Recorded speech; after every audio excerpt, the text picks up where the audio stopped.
தந்தை,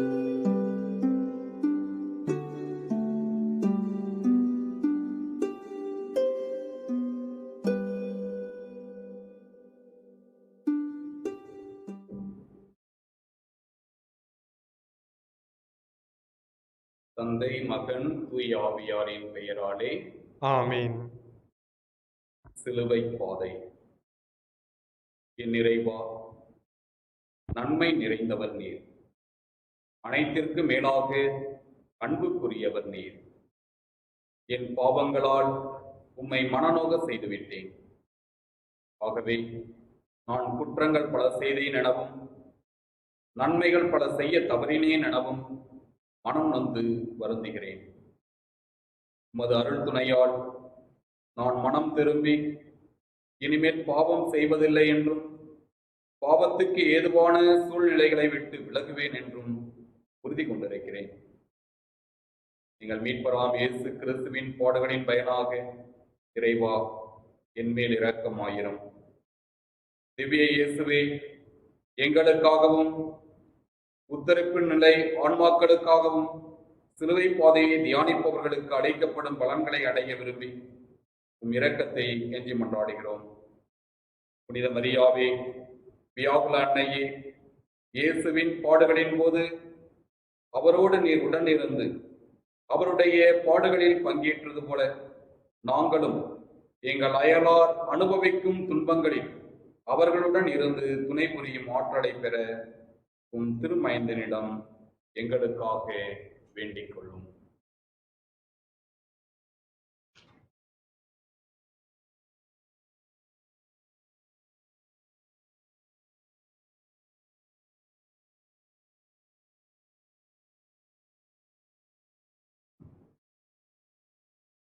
பலிகளை சுமத்தி பரிகசித்தார், உயிர் பறித்திட எண்ணி தீர்ப்பளித்தார்.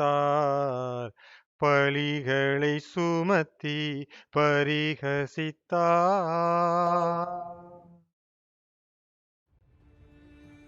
முதலாம் தலம். இயேசுநாதரை சாவுக்கு தீர்வு இடுகிறார்கள். திவ்ய இயேசுவே, உம்மை ஆராதித்து வணங்கி உமக்கு நன்றிறிந்த தோத்திரம் செய்கிறோம். ஏனென்றால் உமது பாரமான திருச்சிலுவையால் உலகத்தை மீட்டு ரட்சித்தீர். திவ்ய இயேசுவே, சிலுவையிலே நீ அறையுண்டு சாக தீர்விடப்பட்டதை தியானித்து நாங்கள் உம்மை வணங்குகின்றோம். அகோர தீர்வையிலே நின்று எங்களை மீட்டருளும் சுவாமி. ஆமென். எங்கள் பேரில் தயவாயிரும் சுவாமி, எங்கள் பேரில் தயவாயிரும். எங்கள் பேரில் தயவாயிரும் சுவாமி, எங்கள் பேரில் தயவாயிரும். மரித்த விசுவாசிகளுடைய ஆத்துமாக்கள் சர்வேசனுடைய இரக்கத்தினால் நித்திய சமாதானத்தில் இளைப்பாற கடவது. ஆமேன். தாழாச்சிலுவையை சுமக்க வைத்தார், உம்மை மாளா துயரால் துடிக்க வைத்தார். தாழாச்சிலுவையை சுமக்க வைத்தார். இரண்டாம் தலம். இயேசுநாதரின் தோள் மேல் சிலுவையை சுமத்துகிறார்கள். திவ்ய இயேசுவே, உம்மை ஆராதித்து வணங்கி உமக்கு நன்றிறிந்த தோத்திரம் செய்கிறோம். ஏனென்றால் உமது பாரமான திருச்சிலுவையால் உலகத்தை மீட்டு ரட்சித்தீர். திவ்ய இயேசுவே, நீர் பாரமான சிலுவையை சுமந்து சென்றதை தியானித்து உம்மை தொழுகின்றோம். எங்களுக்கு இவ்வுலகில் வருகின்ற வேதனைகளையும் தீமைகளையும் பொறுமையோடு அனுபவிக்க அருள் தாரும் சுவாமி. ஆமென். எங்கள் பேரில் தயவாயிரும் சுவாமி, எங்கள் பேரில் தயவாயிரும். எங்கள் பேரில் தயவாயிரும் சுவாமி, எங்கள் பேரில் தயவாயிரும். மரித்த விசுவாசிகளுடைய ஆத்துமாக்கள் சர்வேசனுடைய இரக்கத்தினால் நித்திய சமாதானத்தில் இளைப்பாற கடவது. ஆமேன். வீழ்ந்தீர் சிலுவை பழுவோடு, மீண்டும் எழுந்தீர் தூயர்களின் நினைவோடு. விழுந்தீர் சிலுவை பழுவோடு. மூன்றாம் தலம். இயேசுநாதர் சிலுவையின் பாரத்தால் முதல் முறை தரையில் குப்புற விழுகிறார். திவ்ய இயேசுவே, உம்மை ஆராதித்து வணங்கி உமக்கு நன்றிறிந்த தோத்திரம் செய்கிறோம். ஏனென்றால் உமது பாரமான திருச்சிலுவையால் உலகத்தை மீட்டு ரட்சித்தீர். திவ்ய இயேசுவே, நீர் சிலுவையில் கீழே முதல் முறை குப்புற விழுந்ததை தியானித்து உம்மை தொழுகின்றோம். நாங்கள் செய்கின்ற பாவங்களிலே மூர்க்கராய் நிலை கொள்ளாமல் உடனே அவைகளை விட்டு எழுந்திருக்க உதவியருளும் சுவாமி. ஆமென். எங்கள் பேரில் தயவாயிரும் சுவாமி, எங்கள் பேரில் தயவாயிரும். எங்கள் பேரில் தயவாயிரும் சுவாமி, எங்கள் பேரில் தயவாயிரும். மரித்த விசுவாசிகளுடைய ஆத்துமாக்கள் சர்வேசனுடைய இரக்கத்தினால் நித்திய சமாதானத்தில் இளைப்பாற கடவது. ஆமேன். தாங்கிட ஒண்ணா துயருற்றே உம்மை தாங்கிய அன்னை துயருற்றால். தாங்கிட ஒண்ணா துயருற்றே. நான்காம் தலம். இயேசுநாதர் தமது புனித தாயாரை சந்திக்கிறார். திவ்ய இயேசுவே, உம்மை ஆராதித்து வணங்கி உமக்கு நன்றிறிந்த தோத்திரம் செய்கிறோம். ஏனென்றால் உமது பாரமான திருச்சிலுவையால் உலகத்தை மீட்டு ரட்சித்தீர். திவ்ய இயேசுவே, உம்முடைய புனித அன்னை உமக்கு எதிர்கொண்டு வருகிறதைக் கண்டு நீ சொல்லிலடங்காத வேதனையை அனுபவித்ததை தியானித்து உம்மை தொழுகின்றோம். நாங்கள் சாகும் வேளையில் வியாகுல அன்னையின் அடைக்கலத்தை அடைய உதவியருளும் சுவாமி. ஆமென். எங்கள் பேரில் தயவாயிரும் சுவாமி, எங்கள் பேரில் தயவாயிரும். எங்கள் பேரில் தயவாயிரும் சுவாமி, எங்கள் பேரில் தயவாயிரும். மரித்த விசுவாசிகளுடைய ஆத்துமாக்கள் சர்வேசனுடைய இரக்கத்தினால் நித்திய சமாதானத்தில் இளைப்பாற கடவது. ஆமேன். மறுத்திட முடியா நிலையாலே சீமோன் வருத்தினார் தன்னை உம்மோடு. மறுத்திட முடியா நிலையாலே. ஐந்தாம் தலம். இயேசுநாதர் சிலுவையை சுமப்பதற்கு சீமோன் உதவி செய்கிறார். திவ்ய இயேசுவே, உம்மை ஆராதித்து வணங்கி உமக்கு நன்றிறிந்த தோத்திரம் செய்கிறோம். ஏனென்றால் உமது பாரமான திருச்சிலுவையால் உலகத்தை மீட்டு ரட்சித்தீர். திவ்ய இயேசுவே, நீர் சிலுவை சுமந்து போகிறதற்கு சீரேன் ஊரனாகிய சீமோன் உதவி செய்ததை தியானித்து உம்மை தொழுகின்றோம். எங்களுக்கு நியமித்திருக்கின்ற சிலுவையாகிய துன்பங்களை உம்மோடு நாங்கள் சுமக்க கருணை புரிந்தருளும் சுவாமி. ஆமென். எங்கள் பேரில் தயவாயிரும் சுவாமி, எங்கள் பேரில் தயவாயிரும். எங்கள் பேரில் தயவாயிரும் சுவாமி, எங்கள் பேரில் தயவாயிரும். மரித்த விசுவாசிகளுடைய ஆத்துமாக்கள் சர்வேசனுடைய இரக்கத்தினால் நித்திய சமாதானத்தில் இளைப்பாற கடவது. ஆமேன். நீலையாய் பதிந்தது உம் வதனம், அன்பின் வீலையாய் மாதின் சிறு துளியில். நீலையாய் பதிந்தது உம் வதனம். ஆறாம் தலம். இயேசுநாதருடைய திருமுகத்தை ஒரு பெண் துடைக்கிறார். திவ்ய இயேசுவே, உம்மை ஆராதித்து வணங்கி உமக்கு நன்றிறிந்த தோத்திரம் செய்கிறோம். ஏனென்றால் உமது பாரமான திருச்சிலுவையால் உலகத்தை மீட்டு ரட்சித்தீர்.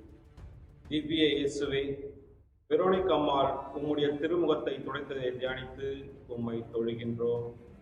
நாங்கள் ஆள் பார்த்து செயல்படாமல் புண்ணிய நெறியில் உறுதியாய் நடக்க உதவியருளும் சுவாமி. ஆமென். எங்கள் பேரில் தயவாயிரும் சுவாமி, எங்கள் பேரில் தயவாயிரும். எங்கள் பேரில் தயவாயிரும் சுவாமி, எங்கள் பேரில் தயவாயிரும். மரித்த விசுவாசிகளுடைய ஆத்துமாக்கள் சர்வேசனுடைய இரக்கத்தினால் நித்திய சமாதானத்தில் இளைப்பாற கடவது. ஆமேன். ஓய்ந்தீர் பழுவினை சுமந்ததினால் அந்தோ சாய்ந்தீர் நீளத்தில் மறுமுறையும். ஓய்ந்தீர் பழுவினை சுமந்ததினால். ஏழாம் தலம். இயேசுநாதர் சிலுவையின் பாரத்தால் இரண்டாம் முறை தரையில் குப்புற விழுகிறார்.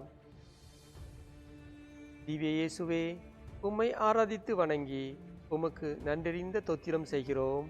ஏனென்றால் உமது பாரமான திருச்சிலுவையால் உலகத்தை மீட்டு ரட்சித்தீர். திவ்ய இயேசுவே, நீர் சிலுவையில் கீழே இரண்டாம் முறை குப்புற விழுந்ததை தியானித்து உம்மை தொழுகின்றோம். நாங்கள் எந்த பாவத்திலும் திரும்ப விழாதபடிக்கும் கருணை கூந்தருளும் சுவாமி. ஆமென்.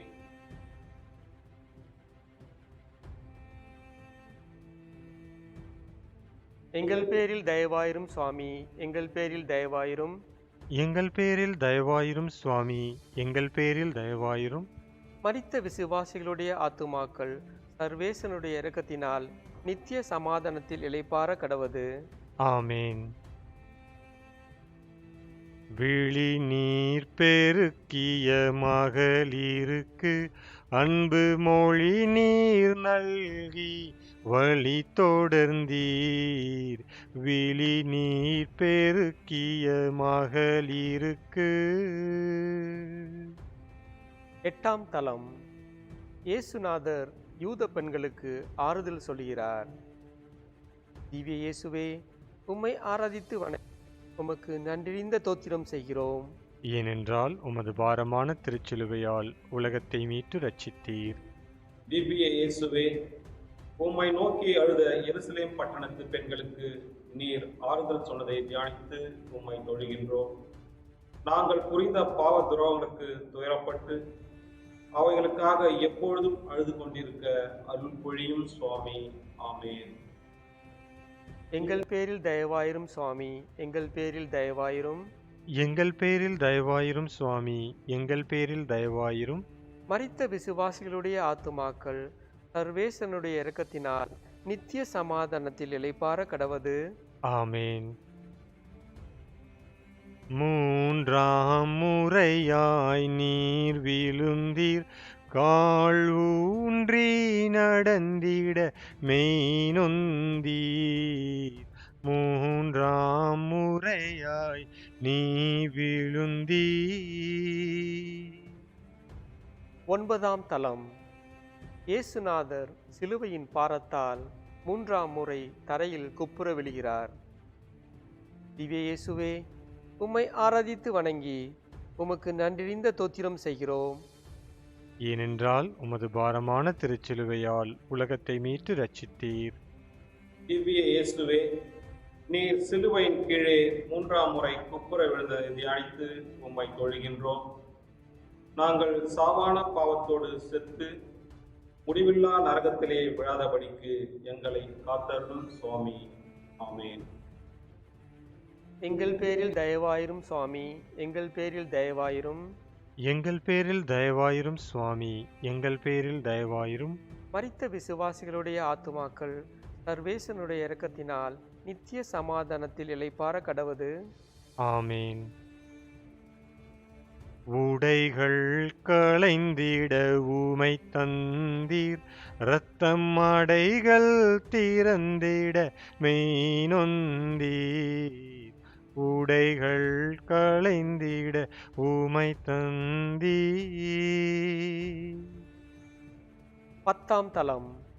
இயேசுநாதருடைய ஆடைகளை களைகிறார்கள். திவ்ய இயேசுவே, உம்மை ஆராதித்து வணங்கி உமக்கு நன்றறிந்த தோத்திரம் செய்கிறோம். ஏனென்றால் உமது பாரமான திருச்சிலுவையால் உலகத்தை மீட்டு ரட்சித்தீர்.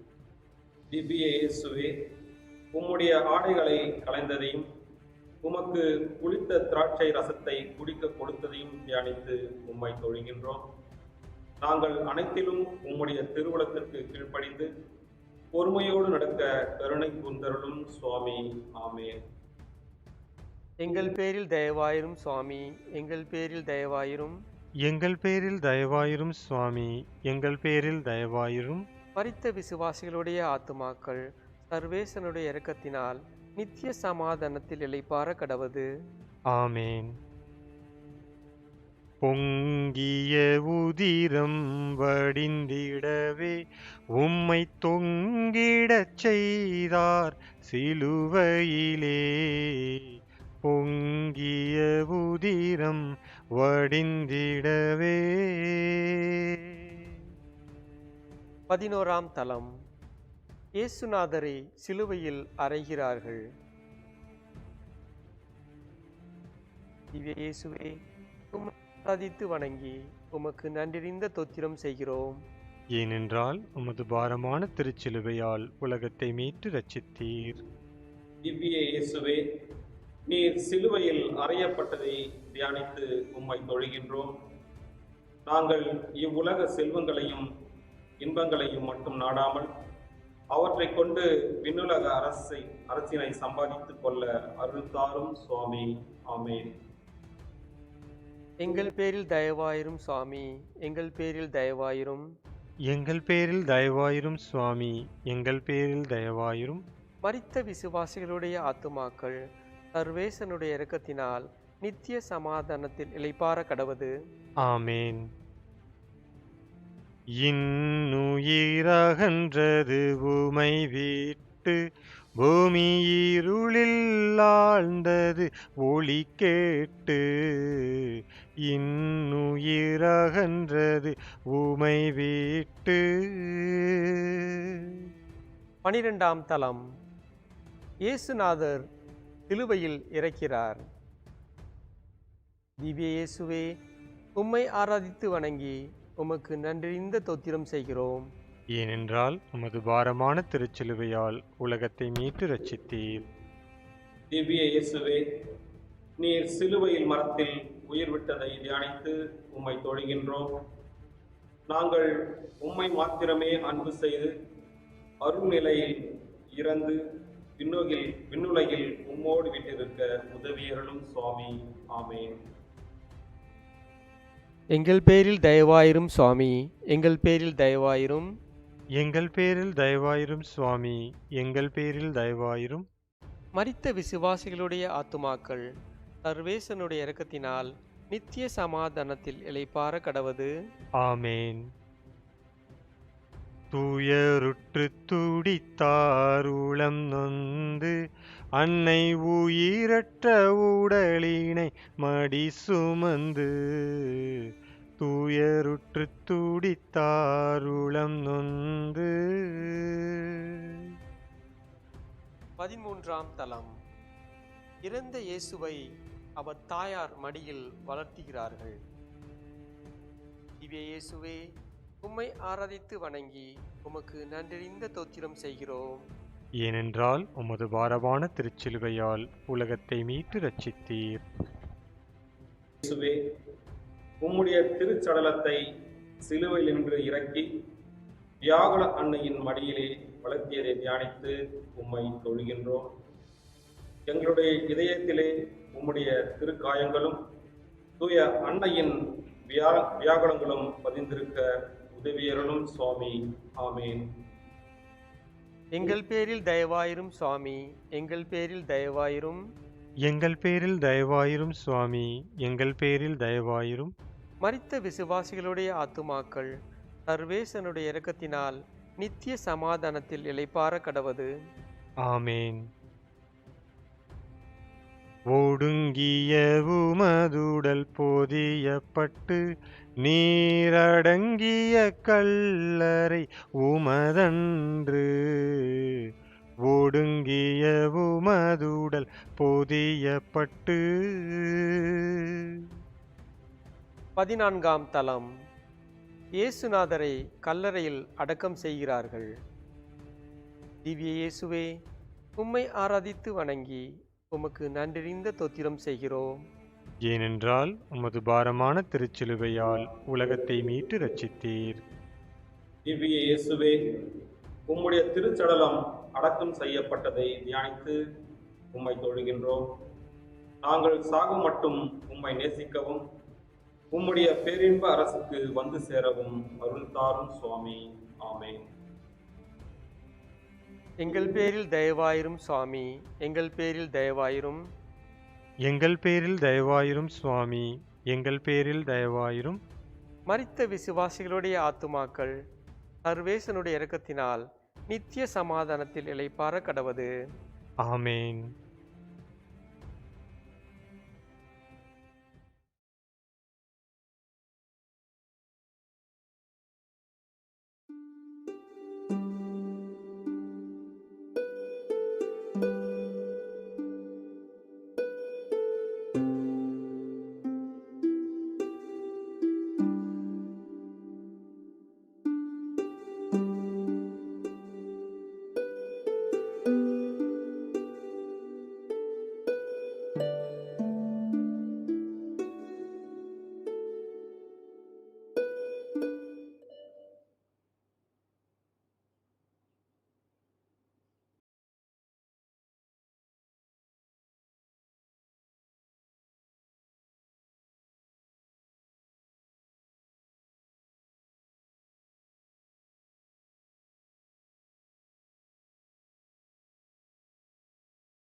ஆண்டவரே, உம் திருமகன் கிறிஸ்து தம் இரத்தத்தை சிந்தி உம் அடியார்களுக்காக பாஸ்கா மறை நிகழ்வை ஏற்படுத்தினார். உமது இரக்கத்தை நினைவு கூர்ந்து நிலையான பாதுகாப்பால் அவர்களை புனிதப்படுத்துவீராக. என்றென்றும் வாழ்ந்து ஆட்சி செய்கின்ற அவர் வழியாக உம்மை மன்றாடுகின்றோம். ஆமேன்.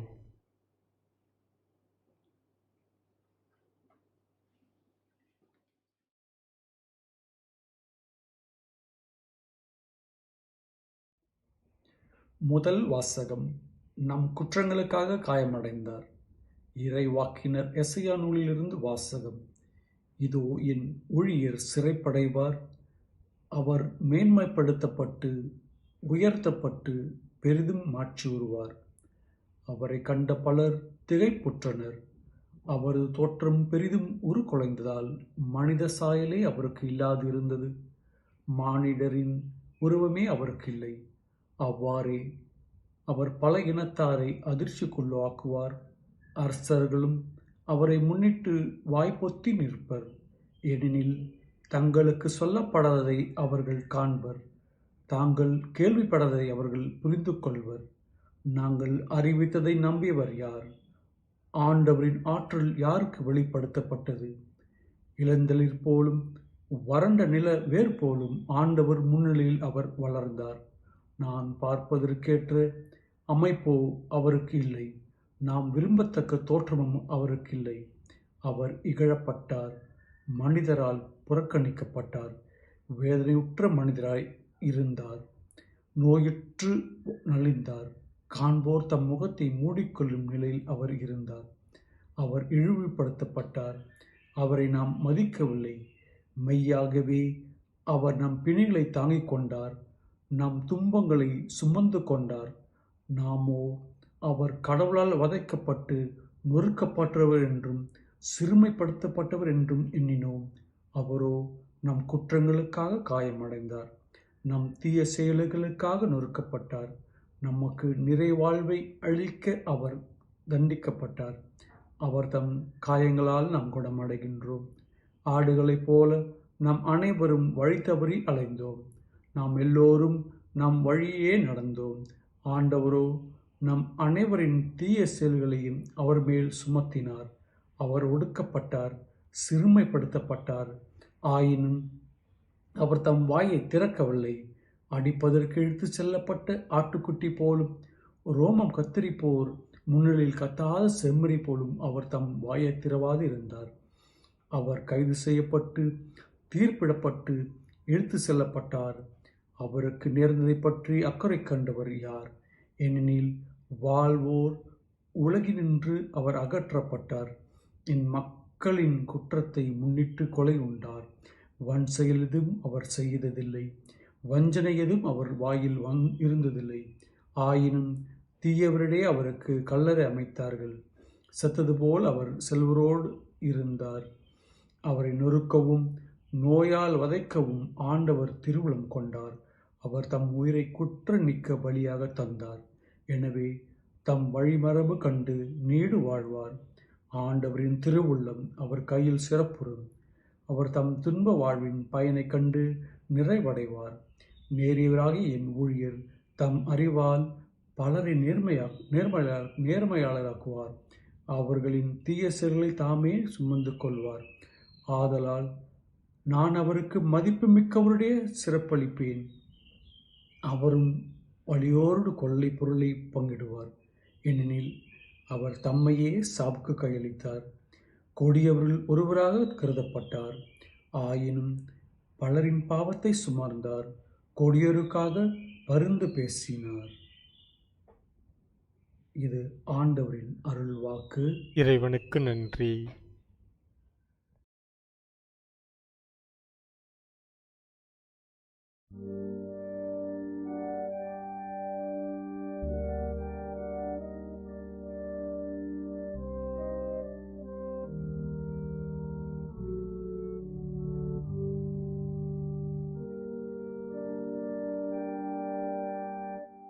தந்தையே, உன் கையில் என்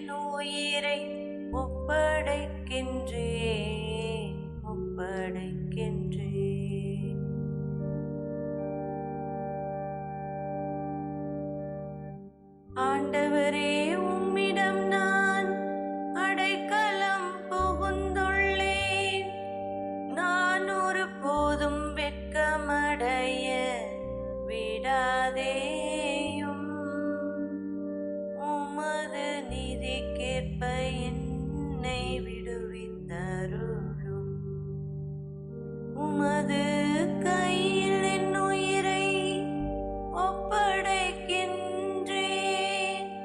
வாக்கு பிறழாத இறைவனாகிய ஆண்டவரே, நீர் என்னை மீட்டருளும். தந்தையே, உன் கையில் என் உயிரை ஒப்படைக்கின்றேன்.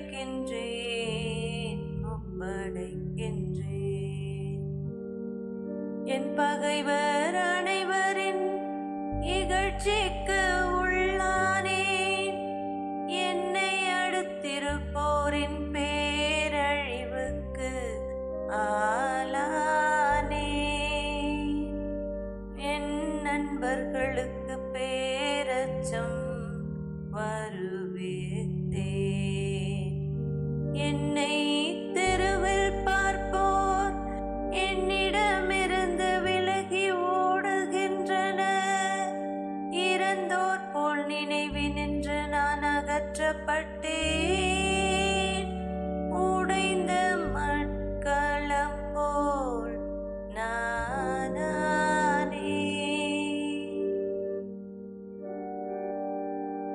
தந்தையே, உன் கையில் என் உயிரை ஒப்படைக்கின்றேன்.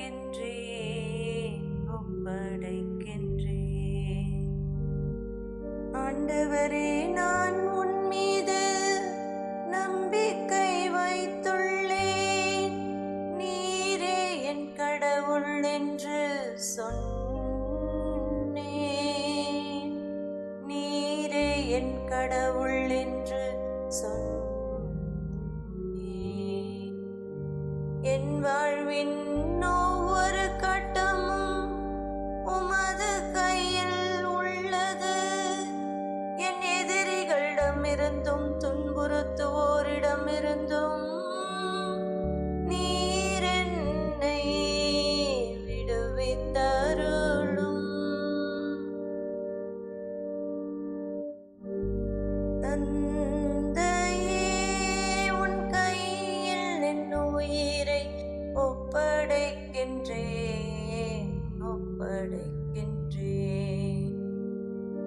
உமது முகத்தின் ஒளி அடியேன் மீது வீசச் செய்யும். உமது பேரன்பால் என்னை விடுவித்தருளும். உமது பேரன்பால் என்னை விடுவித்தருளும்.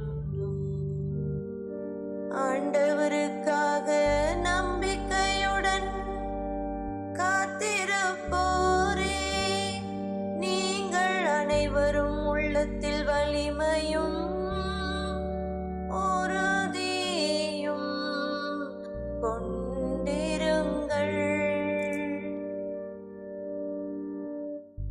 தந்தையே, உன் கையில் என் உயிரை ஒப்படைக்கின்றேன்.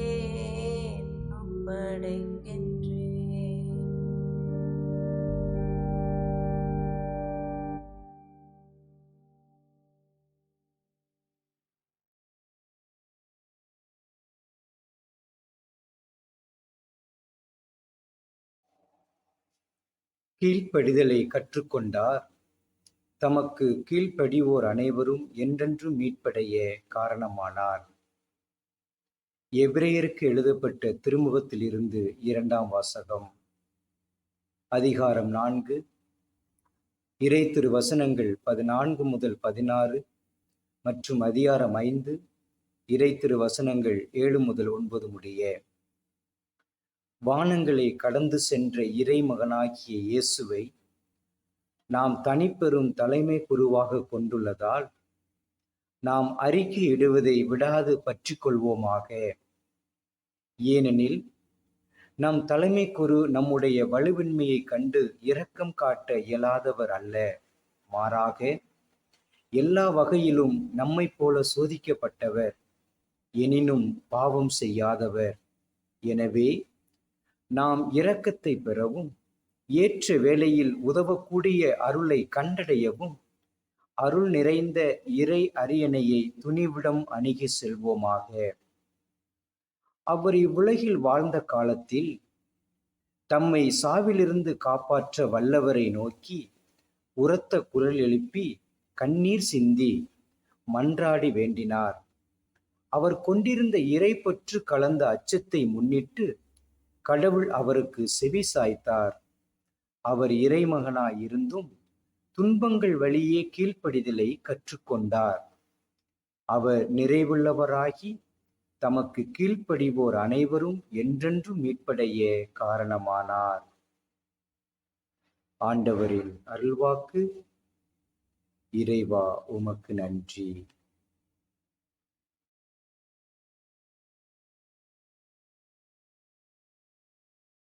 கிறிஸ்து சாவை ஏற்கும் அளவுக்கு, அதுவும் சிலுவை சாவையே ஏற்கும் அளவுக்கு கீழ்ப்படிந்து தம்மையே தாழ்த்திக் கொண்டார். எனவே கடவுளும் அவரை மிகவே உயர்த்தி எப்பெயருக்கும் மேலான பெயரை அவருக்கு அருளினார்.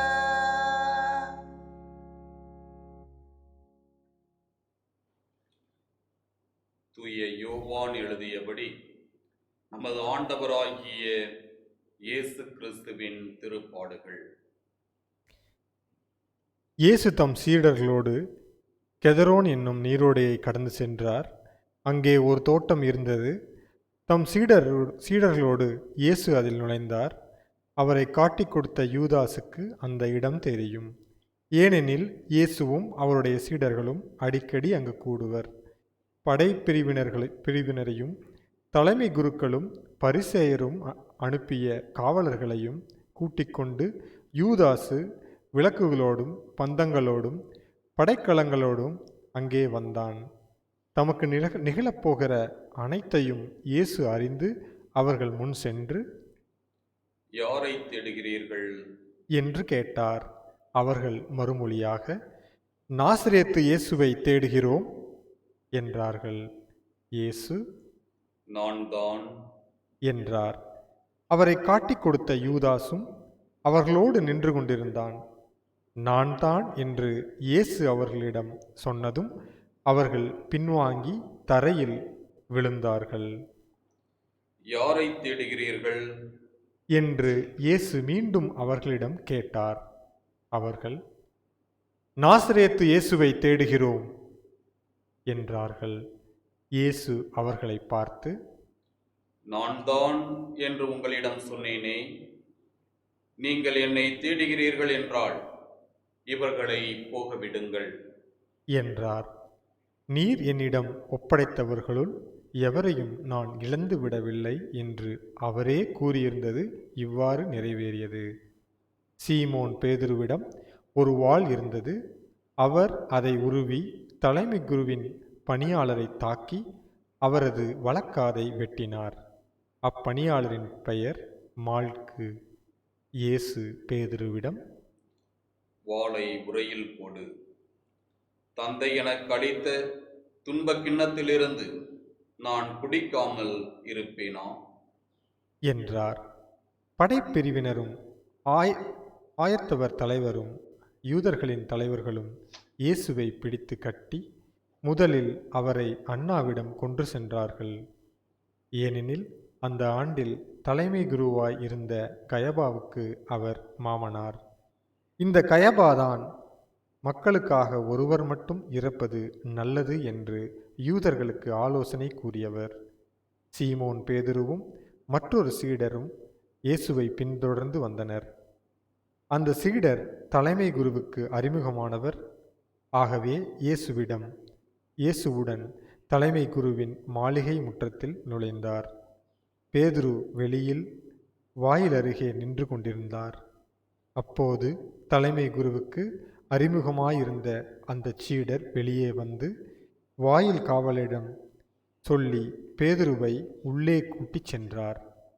வாயில் காவல் செய்த அப்பணிப்பெண் பேதுருவிடம், நீயும் இம்மனிதனுடைய சீடருள் ஒருவன்தானே என்று கேட்டார். பேதுரு, இல்லை என்றார். அப்பொழுது குளிராய் இருந்ததால் பணியாளர்களும் காவலர்களும் கரியினால் தீமூட்டி அங்கே நின்று குளிர் காய்ந்து கொண்டிருந்தார்கள். பேதுருவும் சென்று அவர்களோடு நின்று குளிர் காய்ந்து கொண்டிருந்தார். தலைமை குரு இயேசுவின் சீடர்களை பற்றியும் அவருடைய போதனையை பற்றியும் அவரிடம் கேட்டார். இயேசு அவரை பார்த்து, நான் உலகறிய வெளிப்படையாய் பேசினேன். யூதர் அனைவரும் கூடி வரும் தொழுகை கூடங்களிலும் கோவிலிலும் தான் எப்போதும் கற்பித்து வந்தேன். நான் மறைவாக எதையும் பேசியதில்லை. ஏன் என்னிடம் கேட்கிறீர்? நான் பேசியதை கேட்டுக்கொண்டிருந்தவர்களிடம் கேட்டு பாரும். நான் என்ன சொன்னேன் என அவர்களுக்கு தெரியுமே என்றார்.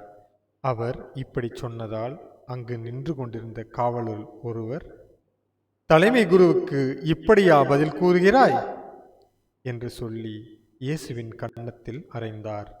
இயேசு அவரிடம், நான் தவறாக பேசியிருந்தால் தவறு என்னவென காட்டும். சரியாக பேசியிருந்தால் ஏன் என்னை அடிக்கிறீர் என்று கேட்டார். அதன் பின் அண்ணா அவரை கட்டப்பட்ட நிலையில் தலைமை குரு கயபாவிடம் அனுப்பினார். சீமோன் பேதுரு அங்கு நின்று குளிர் காய்ந்து கொண்டிருந்தார். அப்போது அங்கிருந்தவர்கள் அவரிடம், நீயும் அவனுடைய சீடர்களுள் ஒருவன்தானே என்று கேட்டனர். அவர், இல்லை என்று மறுதளித்தார். தலைமை குருவின் பணியாளர்களுள் ஒருவர், நான் உன்னை தோட்டத்தில் அவர்களோடு பார்க்கவில்லையா என்று கேட்டார். பேதுருவால் காது வெட்டப்பட்டவருக்கு இவர் உறவினர். பேதுரு மீண்டும் மறுதளித்தார். உடனே சேவல் கூவிற்று. அதன் பின் அவர்கள் கயபாவிடமிருந்து ஆளுநர் மாளிகைக்கு இயேசுவை கொண்டு சென்றார்கள். அப்போது விடியற்காலம். பாஸ்கா உணவை உண்ணும் முன் தீட்டுப்படாமல் இருக்க ஆளுநர் மாளிகையில் அவர்கள் நுழையவில்லை. எனவே பிலாத்து வெளியே அவர்களிடம் வந்து, நீங்கள் இந்த ஆளுக்கு எதிராக கூறும் குற்றச்சாட்டு என்ன என்று கேட்டார். அதற்கு அவர்கள், இவன் குற்றம் செய்திருந்தால் இவனை நாங்கள் உம்மிடம் ஒப்புவித்திருக்க மாட்டோம் என்றார்கள். பிலாத்து அவரிடம், நீங்கள் இவனை கொண்டு போய் உங்கள் சட்டப்படி இவனுக்கு தீர்ப்பு வழங்குங்கள் என்றார். யூதர்கள் அவரிடம், சட்டப்படி நாங்கள் யாருக்கும் மரண தண்டனை விதிக்க முடியாது என்றார்கள். இவ்வாறு தாம் எப்படிப்பட்ட சாவுக்கு உட்பட போகிறார் என்பதை குறிப்பிட்டு இயேசு கூறியிருந்ததை நிறைவேறச் செய்தார்கள். பிலாத்து மீண்டும் ஆளுநர் மாளிகைக்குள் சென்று இயேசுவை கூப்பிட்டு அவரிடம், நீ யூதனின் அரசனா என்று கேட்டான். இயேசு மறுமொழியாக, நீராக இதை கேட்கிறீரா? அல்லது மற்றவர்கள் என்னை பற்றி உம்மிடம் சொன்னதை வைத்து கேட்கிறீரா என்று கேட்டார். அதற்கு பிலாத்து, நான் ஒரு யூதனா என்ன? உன் இனத்தவரும் தலைமை குருக்களும் தானே உன்னை என்னிடம் ஒப்புவித்தார்கள். நீ என்ன செய்தாய் என்று கேட்டான்.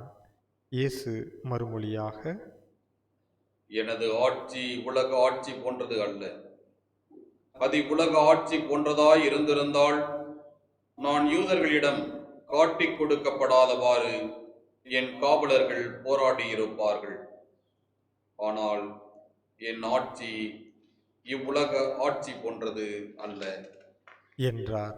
பிலாத்து அவரிடம், அப்படியானால் நீ அரசன்தானோ என்று கேட்டான். அதற்கு இயேசு, அரசன் என்று நீர் சொல்கிறீர். உண்மையை எடுத்துரைப்பதே என் பணி. இதற்காகவே நான் பிறந்தேன். இதற்காகவே உலகிற்கு வந்தேன். உண்மையை சார்ந்தவர் அனைவரும் என் குரலுக்கு செவி சாய்க்கின்றனர் என்றார். பிலாத்து அவரிடம், உண்மையா? அது என்ன என்று கேட்டார். இப்படி கேட்டபின் பிலாத்து மீண்டும் யூதரிடம் சென்று, இவனிடம் நான் குற்றம் ஒன்றும் காணவில்லையே என்றான். மேலும், பாஸ்கா விழாவின் போது உங்கள் விருப்பப்படி ஒரு கைதியை விடுதலை செய்யும் வழக்கம் உண்டே. யூதரின் அரசனாகிய இவனை நான் விடுதலை செய்யட்டுமா? உங்கள் விருப்பம் என்ன என்று கேட்டான். அதற்கு அவர்கள், இவன் வேண்டாம், பரபாவையே விடுதலை செய்யும் என்று மீண்டும் கத்தினார்கள். அந்த பரபா ஒரு கள்வன். பின்னர் பிலாத்து இயேசுவை சாட்டையால் அடிக்கச் செய்தான். வீரர்கள் ஒரு முள்முடி பின்னி அவர் தலையின் மேல் வைத்து செந்நிற ஆடைகளை அவருக்கு அணிவித்தார்கள். அவரிடம் வந்து, யூதரின் அரசே வாழ்க என்று சொல்லி அவருடைய கன்னத்தில் அறைந்தார்கள். பிலாத்து மீண்டும் வெளியே வந்து அவர்களிடம், அவனை நான் உங்கள் முன் வெளியே கூட்டி வருகிறேன், பாருங்கள். அவனிடம் நான் குற்றம் ஒன்றும் காணவில்லை என்பதை அறிந்து கொள்ளுங்கள் என்றான். இயேசு முள்முடியும் செந்நிற மேலுடையும் அணிந்தவராய் வெளியே வந்தார். பிலாத்து அவர்களிடம், இதோ மனிதன் என்றான். அவரை கண்டதும் தலைமை குருக்களும் காவலர்களும், சிலுவையில் அறையும், சிலுவையில் அறையும் என்று கத்தினார்கள்.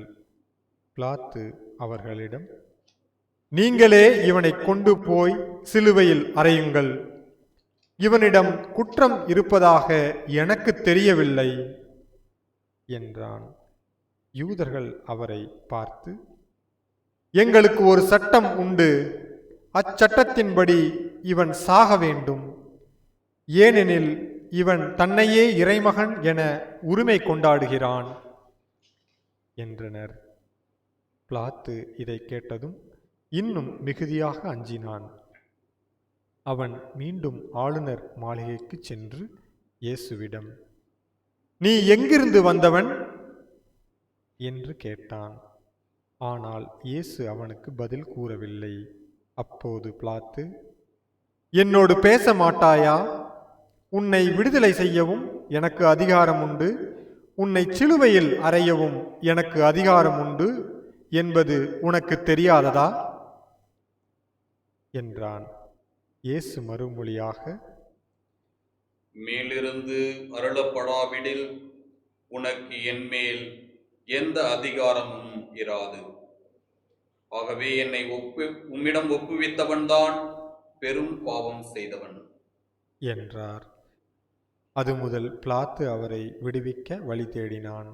ஆனால் யூதர்கள், நீர் இவனை விடுவித்தால் சீசருடைய நண்பராய் இருக்க முடியாது, தம்மையே அரசராக்கிக் கொள்ளும் எவரும் சீசருக்கு எதிரி என்றார்கள். இவ்வார்த்தைகளை கேட்டதும் பிலாத்து இயேசுவை வெளியே கூட்டி வந்தான். கல்தளம் எனும் இடத்தில் இருந்த நடுவர் இருக்கை மீது அமர்ந்தான். அந்த இடத்திற்கு எபிரேய மொழியில் கபதா என்பது பெயர். அன்று பாஸ்கா விழாவுக்கு ஏற்பாடு செய்யும் நாள். ஏறக்குறைய நண்பகல் வேளை. பிலாத்து யூதர்களிடம், இதோ உங்கள் அரசன் என்றான்.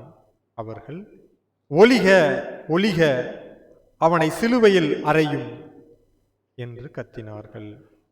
பிலாத்து அவர்களிடம், உங்கள் அரசனை நான் சிலுவையில் அறைய வேண்டும் என்கிறீர்களா என்று கேட்டான். அதற்கு தலைமை குருக்கள், எங்களுக்கு சீசரை தவிர வேறு அரசர் இல்லை என்றார்கள். அப்போது பிலாத்து அவரை சிலுவையில் அறையுமாறு அவர்களிடம் ஒப்புவித்தான். அவர்கள் இயேசுவை தம் பொறுப்பில் ஏற்றுக்கொண்டார்கள். இயேசு சிலுவையை தாமே சுமந்து கொண்டு மண்டையோடு இடம் என்னும் இடத்திற்கு சென்றார். அதற்கு எபிரேய மொழியில் கொல்கொதா என்பது பெயர். அங்கே அவர்கள் இயேசுவையும் அவரோடு வேறு இருவரையும் சிலுவையில் அறைந்தார்கள். அவ்விருவரையும் இரு பக்கங்களிலும் இயேசுவை நடுவிலுமாக அறைந்தார்கள். பிலாத்து குற்ற அறிக்கை ஒன்று எழுதி அதை சிலுவையின் மீது வைத்தான். அதில் நாசரேத்து இயேசு யூதர்களின் அரசன் என்று எழுதியிருந்தது. இயேசு சிலுவையில் அறையப்பட்ட இடம் நகருக்கு அருகில் இருந்ததால் யூதருள் பலர் இந்த குற்ற அறிக்கையை வாசித்தனர். அது எபிரேயம், லத்தீன், கிரேக்கம் ஆகிய மொழிகளில் எழுதப்பட்டிருந்தது. யூதரின் தலைமை குருக்கள் பிலாத்துவிடம், யூதரின் அரசன் என்று எழுத வேண்டாம், மாறாக யூதரின் அரசன் நான் என்று அவனே சொல்லிக் கொண்டதாக எழுதும் என்று கேட்டுக்கொண்டார்கள். பிலாத்து அவர்களை பார்த்து, நான் எழுதியதே என்றான். இயேசுவை சிலுவையில் அறைந்த பின் படைவீரர் அவர்களுடைய மேலாடைகளை 4 பாகமாக பிரித்து ஆளுக்கு ஒரு பாகம் எடுத்துக்கொண்டார்கள். அங்கியையும் அவர்களே எடுத்துக்கொண்டனர். அந்த அங்கி மேலிருந்து கீழ் வரை தையலே இல்லாமல் நெய்யப்பட்டிருந்தது. எனவே அவர்கள் ஒருவரை ஒருவர் நோக்கி, அதை கிழிக்க வேண்டாம், அது யாருக்கு கிடைக்கும் என்று பார்க்க சீட்டு குலுக்கி போடுவோம் என்றார்கள். என் ஆடைகளை தங்களுக்குள் பகிர்ந்து என் உடை மீது சீட்டு போட்டார்கள் என்னும் மறைநூல் வாக்கு இவ்வாறு நிறைவேறியது. சிலுவை அருகில் இயேசுவின் தாயும் தாயின் சகோதரியும் குளோபாவின் மனைவியுமான மரியாவும் மகதல மரியாவும் நின்று கொண்டிருந்தனர். இயேசு தம் தாயையும் அருகில் நின்ற தம் அன்பு சீடரையும் கண்டு தம் தாயிடம், அம்மா, இவரே உம் மகன் என்றார். பின்னர் தம் சீடரிடம், இவரே உம் தாய் என்றார். அந்நேரம் முதல் அச்சீடர் அவரை தம் வீட்டில் ஏற்று ஆதரவளித்து வந்தார். இதன் பின் அனைத்தும் நிறைவேறிவிட்டது என்பதை அறிந்த இயேசு, தாகமாயிருக்கிறது என்றார். மறைநூலில் எழுதியுள்ளது நிறைவேறவே இவ்வாறு சொன்னார். அங்கே ஒரு பாத்திரம் நிறைய புளித்த திராட்சரசம் இருந்தது. அதில் கடற்பஞ்சை நன்கு தோய்த்து ஈசோப்பு தண்டில் பொருத்தி அதை அவர்கள் அவரது வாயில் வைத்தார்கள். அந்த ரசத்தை குடித்ததும் இயேசு, எல்லாம் நிறைவேறிற்று,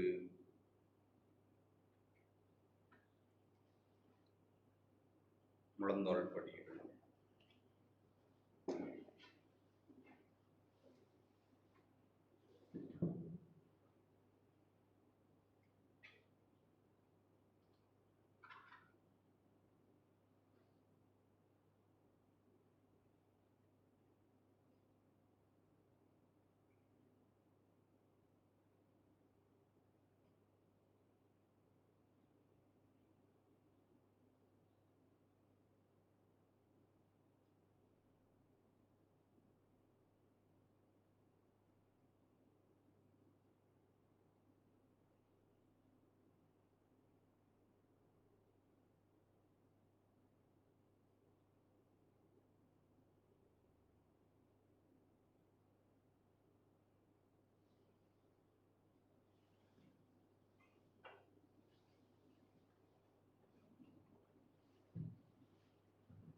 எழுந்து நிற்போம் என்று கூறி தலை சாய்த்து ஆவியை ஒப்படைத்தார்.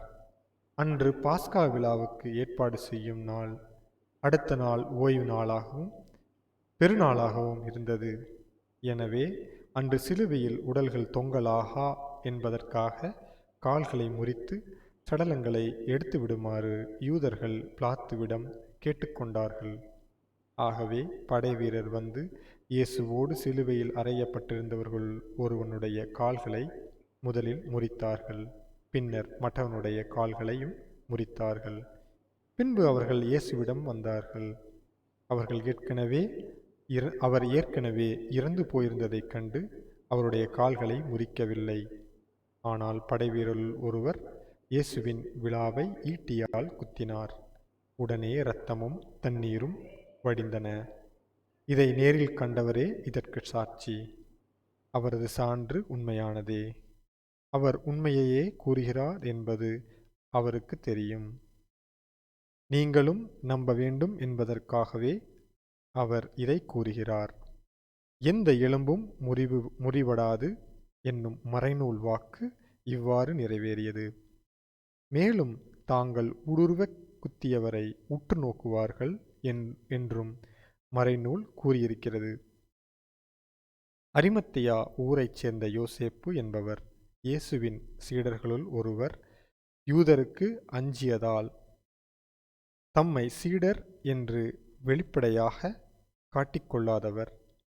அவர் இயேசுவின் உடலை எடுத்து கொண்டு போக பிலாத்துவிடம் அனுமதி கேட்டார்.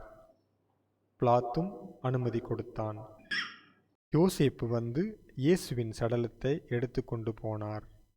முன்பு ஒருமுறை இரவில் இயேசுவிடம் வந்த நிக்கதேம் என்பவரும் அங்கு வந்து சேர்ந்தார். அவர் வெள்ளைப்போளமும் சந்தனத்தூளும் கலந்து ஏறக்குறைய 30 கிலோகிராம் கொண்டு வந்தார். அவர்கள் இயேசுவின் உடலை எடுத்து யூத அடக்க முறைப்படி நறுமணப் பொருள்களுடன் துணிகளால் சுற்றி கட்டினார்கள். அவர் சிலுவையில் அறையப்பட்டிருந்த இடத்தில் ஒரு தோட்டம் இருந்தது. அங்கே புதிய கல்லறை ஒன்று இருந்தது. அதில் அதுவரை யாரும் அடக்கம் செய்யப்படவில்லை. அன்று பாஸ்கா விழாவுக்கு ஆயத்த நாளாய் இருந்ததாலும் அக்கல்லறை அருகில் இருந்ததாலும் அவர்கள் இயேசுவை அதில் அடக்கம் செய்தார்கள்.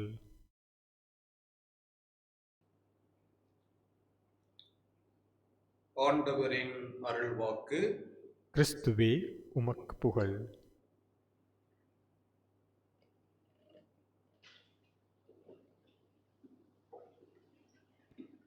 இறை இயேசுவில் அன்பு சகோதர சகோதரிகளே, லித்துனியா நாட்டிலே ஷூலே என்கிற ஒரு தொழில் நகரம் அமைந்திருந்தது. என்னதான் அது தொழில் நகரமாக இருந்தாலும் அங்கே இருந்த ஒரு மலையினாலேயே அந்த நகரம் பெயர் பெற்றது. அப்படி என்ன ஒரு மலை என்று நாம் யோசிக்கிறோம். அது என்ன மலை என்றால் சிலுவைகளின் மலை என்று பெயர். எதுக்காக அந்த பெயர் அந்த மலைக்கு வந்தது என்றால், அந்த மலையில ஏறக்குறைய 1000கணக்கில் சிலுவை மரங்கள் நடப்பட்டிருந்தது. அதனாலதான் அங்க அந்த மலைக்கு சிலுவைகளின் மலை என்று பெயர் வைத்தார்கள். இதுக்கு ஒரு அழகிய ஒரு ஹிஸ்டரி இருக்கு, ஒரு பேக்ரவுண்ட் இருக்கு. அது என்ன என்றால், இந்த ஷூலே என்கிற ஒரு நகரம் 1236ஆம் ஆண்டு உருவாக்கப்பட்டது. எப்பொழுது அது தொழில் நகரமாக மாறிப்போனதோ அப்பொழுதிலிருந்து அந்த நகரத்தின் மேல படையெடுத்தவர்கள் எல்லாமே அங்க இருக்கிற மக்களை எல்லாம் துன்புறுத்த ஆரம்பித்தார்கள். இதனால அங்க இருக்கிற மக்கள் அந்த துன்புறுத்தல்களை, கஷ்டங்களை தாங்க முடியாம அங்க இருக்கிற மலைக்கு போயிட்டு அவர்கள் கிறிஸ்துவர்களா இருக்கிறபடியினால் தாங்கள் நம்பி இருக்கிற கடவுள் இயேசு கிறிஸ்து எப்படி அந்த சிலுவை வெற்றி கொண்டாரோ அதே போல நாங்களும் எங்களுக்கு வாழ்க்கையில வருகிற இந்த சிலுவைகளை எதிர்த்து போராடுகிற ஒரு சக்தி வேண்டும் என்று சொல்லி அந்த மலைக்கு மேல சிலுவைகளை நட ஆரம்பித்தார்களா. எப்பொழுதெல்லாம் தன்னுடைய வாழ்க்கையில கஷ்டங்களை எதிர்கொண்டார்களோ, தன்னுடைய எதிரிகள் அவர்களை எப்படியெல்லாம் துன்புறுத்தினார்களோ அந்த நேரத்துல எல்லாம் போய் ஒரு சிலுவை மரத்தை நட்டார்கள். இப்படியாக மக்கள் தினம் தினம் ஆண்டு கணக்கில சிலுவை மரங்கள் நட ஆரம்பித்தார்கள். 2012ஆம் ஆண்டு கணக்கீட்டின்படி அந்த மலையின் மேல ஏறக்குறைய லட்சக்கணக்கில் சிலுவை மரங்கள் அமைந்திருந்தனவாம். இந்த சிலுவை மரங்களை பார்க்கும் பொழுது இந்த உலகு கற்றுக்கொள்கிற ஒரே ஒரு பாடம், என்னுடைய வாழ்க்கையில வருகிற இந்த சிலுவைகளை நானும் ஏற்றுக்கொள்ள வேண்டும். கடவுளாம் இயேசு கிறிஸ்து எனக்கு தந்தை கொடுக்கிறார், அவர் வழியில நானும் நடக்கவிருக்கிறேன் என்று சொல்லுகிற ஒரு துணிவு பிறக்குகிறது என்கிற ஒரு பாடத்தை இந்த சிலுவைகளின் மலை கற்றுத்தருகிறது. அன்பு சகோதர சகோதரிகளே, இன்று பெரிய வெள்ளியை நாம் எல்லாருமே கொண்டாடி கொண்டிருக்கிறோம். பெரிய வெள்ளி என்று சொன்னாலே நம்முடைய நினைவுக்கு வருவது சிலுவை. ஆனால் சிலுவை என்றாலே நம்மள பலருக்கு பயம். வீட்டில் சிலுவை வச்சுக்கிறது கூட பயப்படுவாங்க. நமக்கு ஏற்கனவே நிறைய சிலுவைகள் இருக்கு, நிறைய கஷ்டம் இருக்கு, துன்ப துயரங்கள் நிறைய இருக்கு. எதுக்கு நான் இந்த சிலுவையை வேற வீட்டில் வைக்கணும்? சிலுவை இருந்தால் வீட்டுக்கு ஆகாது என்று நிறைய பேருடைய கூற்று உண்டு. அதெல்லாம் ஒரு காலத்துல இருந்துச்சுதான், இல்லைன்னு சொல்லல. ஆண்டவர் இயேசு கிறிஸ்துவை அந்த சிலுவை மரத்திலே அடிப்பதற்கு முன்னாடி அது ஒரு அவமானத்தின் சின்னமாக, கோர மரணத்தின் சின்னமாக கருதப்பட்டது. ஆனால் எப்பொழுது அது ஆண்டவர் இயேசு கிறிஸ்துவனுடைய உடலை சுமந்து கொண்டதோ, அந்த அவமானத்தின் சின்னமாகிய சிலுவை ஒரு வெற்றியின் சின்னமாக, மீட்பின் சின்னமாக முற்றிலுமாக மாறி போனது. அன்புக்குரியவர்களே, இந்த பெரிய வெள்ளிக்கிழமையிலேயே சிலுவையிலே தொங்குகிற நமது ஆண்டவர் இயேசு கிறிஸ்து நமக்கு எல்லாருக்கும் தருகிற ஒரு செய்தி இதுவாகத்தான் இருக்கும். சிலுவைகள் என்பது நம்முடைய வாழ்க்கையிலே தவிர்க்க முடியாத ஒன்று. சிலுவைனா வெறும் மரத்தினால் செய்யப்பட்ட அந்த ஒரு கருவி கிடையாது. மாறாக நம்முடைய வாழ்க்கையில் வர துன்பங்கள், துயரங்கள், நம்ம சந்திக்க முடியாத வேதனைகள், இவையே தான் சிலுவைகள் என்று சொல்லுகிறோம்.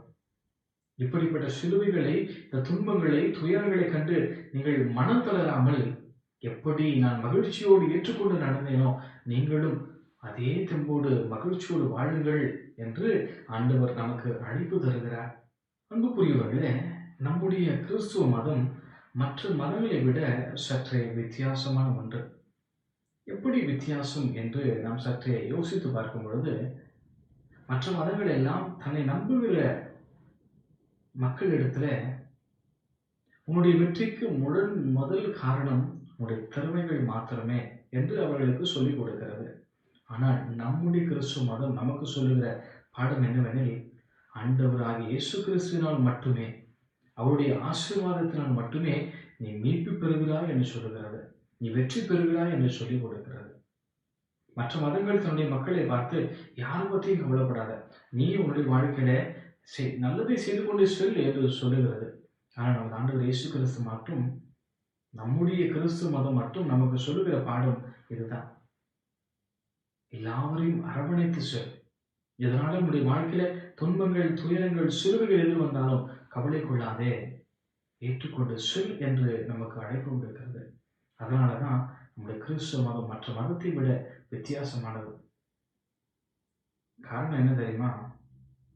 இதை உருவாக்கிய, இந்த கிறிஸ்துவ மதத்தை தோற்றுவித்த நம்முடைய மாபெரும் இயேசு கிறிஸ்து கூட வித்தியாசமானவர் என்கிற ஒரே காரணத்தினாலே தன்னுடைய வாழ்க்கையில வித்தியாசமான காரியங்களை செய்தார்.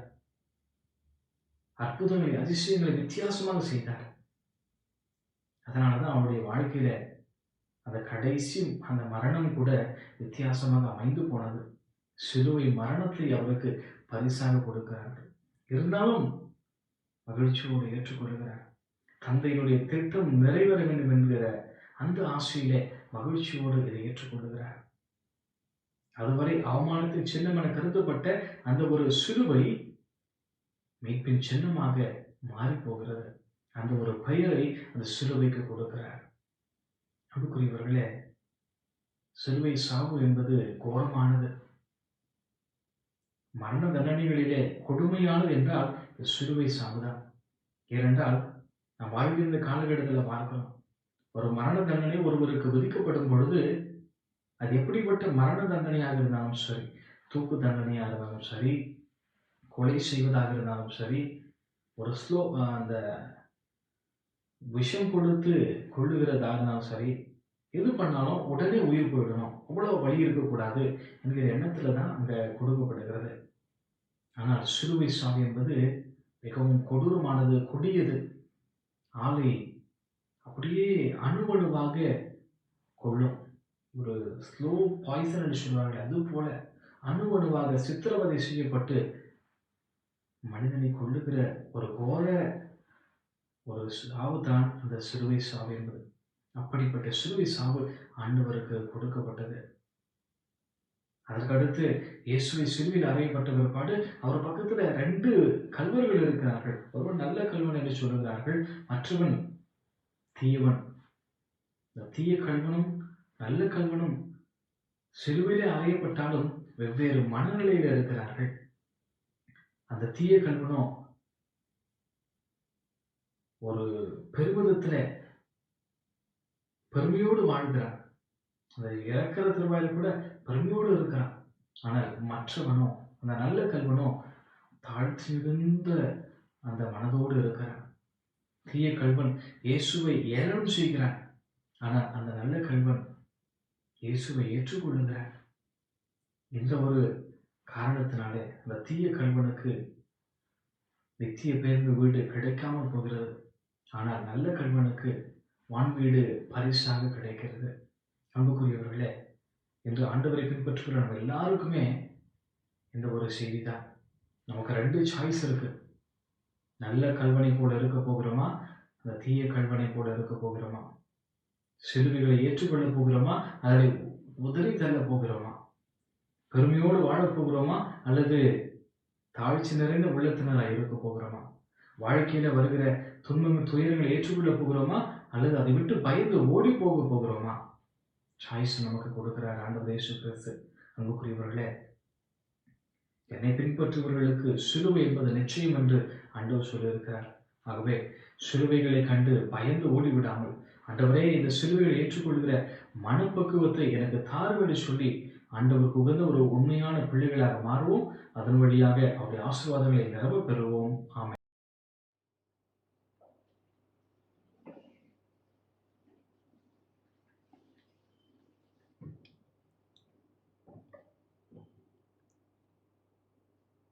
அன்புமிக்க இறை மக்களே, அனைவரும் பொது மன்றாட்டுக்களுக்காக எழுந்து நிற்போம்.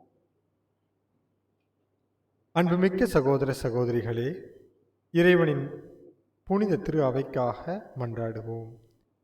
நம் இறைவனும் ஆண்டவருமானவர் உலகெங்கும் திரு அவைக்கு அமைதியும் ஒற்றுமையும் பாதுகாப்பும் அளித்து காக்க வேண்டும் எனவும், நாம் கலகமின்றி அமைதியான வாழ்வு நடத்தி எல்லாம் வல்ல இறை தந்தையை மாட்சிப்படுத்த நமக்கு அருள் புரிய வேண்டும் எனவும் மன்றாடுவோமாக. முழங்காலிடவும்.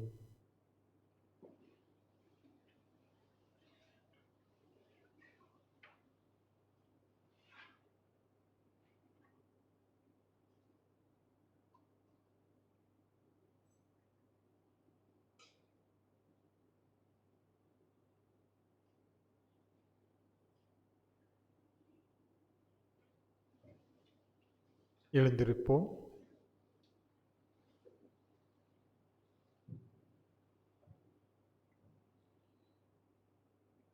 என்றென்றும் உள்ள எல்லாம் வல்ல இறைவா, கிறிஸ்துவில் மது மாட்சியை மக்கள் இனங்களுக்கெல்லாம் வெளிப்படுத்தினீர். உம்முடைய இரக்கத்தின் செயல்களை நீர் பாதுகாப்பதால் உலகெங்கும் பரவி இருக்கும் திரு அவை உறுதியான நம்பிக்கையுடன் உமது பெயரை அறிக்கையிடுவதில் நிலைத்திருக்க செய்வீராக. எங்கள் ஆண்டவராகிய கிறிஸ்து வழியாக மன்றாடுகின்றோம். ஆமேன். நம் புனித திருத்தந்தை பிரான்சிஸ் அவர்களுக்காக மன்றாடுவோம். தலைமை ஆயர் நிலைக்கு அவரை தேர்ந்தெடுத்த நம் இறைவனும் ஆண்டவருமானவர் எவ்வகை தீங்கும் இன்றி அவரை பேணி பாதுகாப்பாராக. அதனால் அவர் இறைவனின் புனித மக்களை வழிநடத்தி தம்முடைய புனித திரு அவையை வளம் பெறச் செய்ய வேண்டும் என மன்றாடுவோமாக. முழங்காலிடுவோம்.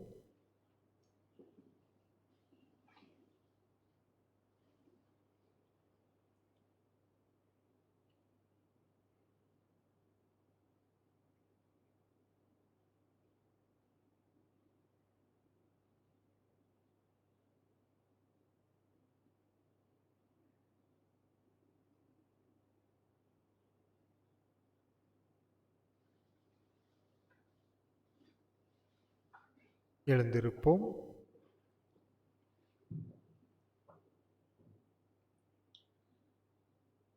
என்றென்றும் உள்ள எல்லாம் வல்ல இறைவா, உமது திட்டப்படியே அனைத்தும் அமைக்கப்பட்டுள்ளன. அதனால் உமது அதிகாரத்தால் ஆளப்படும் கிறிஸ்தவ மக்களாகிய எங்கள் வேண்டல்களை பரிவிரக்கத்துடன் கண்ணோக்கி அருளும். திருத்தந்தையின் தலைமையின் கீழ் நாங்கள் நம்பிக்கையில் வளரும்படி அவரை பரிவுடன் காத்தருள்வீராக. எங்கள் ஆண்டவராகிய கிறிஸ்து வழியாக மன்றாடுகின்றோம். ஆமேன். நம் ஆயர் வில்லியம் கோ அவர்களுக்காகவும் திரு அவையில் உள்ள எல்லா ஆயர்கள், அருள்பணியாளர்கள், திருத்தொண்டர்கள், நம்பிக்கையாளர் ஆகிய அனைவருக்காகவும் மன்றாடுவோமாக. முழங்காலிடுவோம்.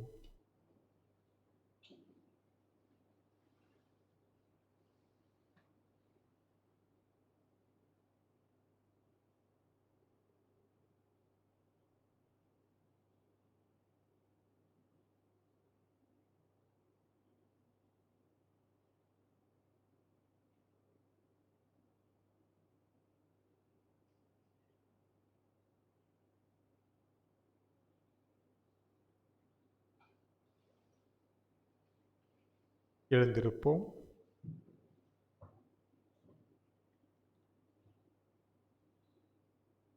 என்றென்றும் உள்ள எல்லாம் உள்ள இறைவா, உம்முடைய ஆவியாரால் திரு அவை முழுவதும் அர்ச்சிக்க பெற்று ஆளப்படுகின்றது. உம்முடைய திருநிலை பணியாளர்கள் அனைவருக்காகவும் நாங்கள் செய்யும் வேண்டலை கேட்டருளும். அதனால் எல்லா நிலையினரும் உமது அருள் கொடையால் உமக்கு உண்மையுடன் ஊழியம் புரிவார்களாக. எங்கள் ஆண்டவராகிய கிறிஸ்து வழியாக மன்றாடுகின்றோம். ஆமேன். கிறிஸ்துவ புகுமுக நிலையினருக்காகவும் மன்றாடுவோம். அதனால் நம் இறைவனும் ஆண்டவருமானவர் தமது இரக்கத்தை பொழிந்து அவர்களுடைய இதயங்களின் செவிகளை திறந்து இவ்வாறு அவர்கள் புது பிறப்பு அளிக்கும் திருமுழுக்கினால் தங்கள் பாவங்களுக்கெல்லாம் மன்னிப்பு அடைந்து தம் ஆண்டவர் இயேசு கிறிஸ்துவோடு ஒன்றிணைய வேண்டும் என மன்றாடுவோமாக. முழங்காலிடுவோம்.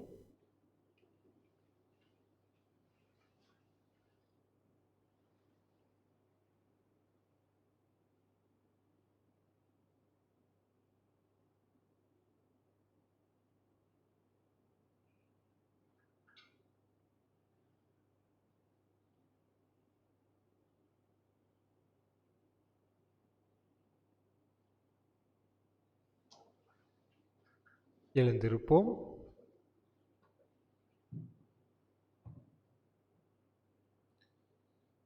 என்றென்றும் உள்ள எல்லாம் உள்ள இறைவா, புதிய மக்களை சேர்த்து திரு அவை என்றும் வளப்பெறச் செய்கின்றீர்.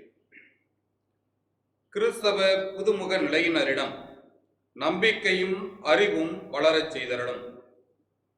அதனால் அவர்கள் திருமுழுக்கு தண்ணீரால் புதுப்பிறப்படைந்து தேர்ந்து கொள்ளப்பட்ட உம்முடைய மக்களின் திருக்கூட்டத்தில் சேர்த்து கொள்ளப்படுவார்களாக. எங்கள் ஆண்டவராகிய கிறிஸ்து வழியாக மன்றாடுகின்றோம். ஆமேன். கிறிஸ்துவில் நம்பிக்கை கொண்டுள்ள நம் சகோதர சகோதரிகள் அனைவருக்காகவும் மன்றாடுவோம்.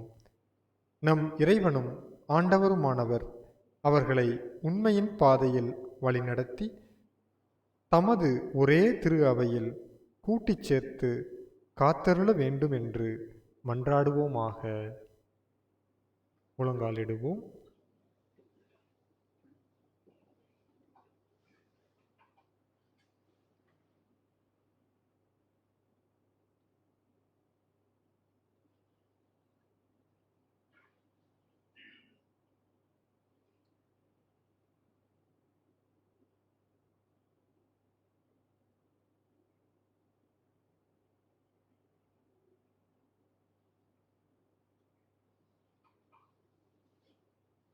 எழுந்திருப்போம்.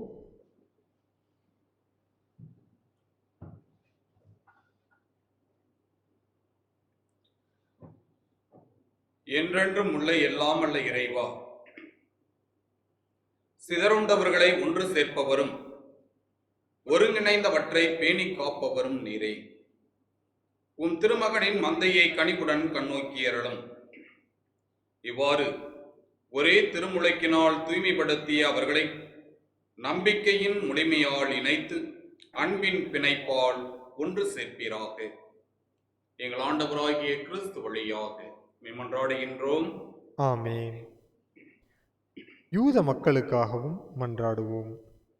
முற்காலத்தில் அவர்களோடு பேசிய நம் இறைவனாகிய ஆண்டவர் தமது பெயரின் மீதுள்ள அன்பிலும் தமது உடன்படிக்கை மீதுள்ள நம்பிக்கையிலும் அவர்களை வளர்ச்சியடைய செய்தருள வேண்டுமென மன்றாடுவோமாக. முழங்கால் படியிடுவோம்.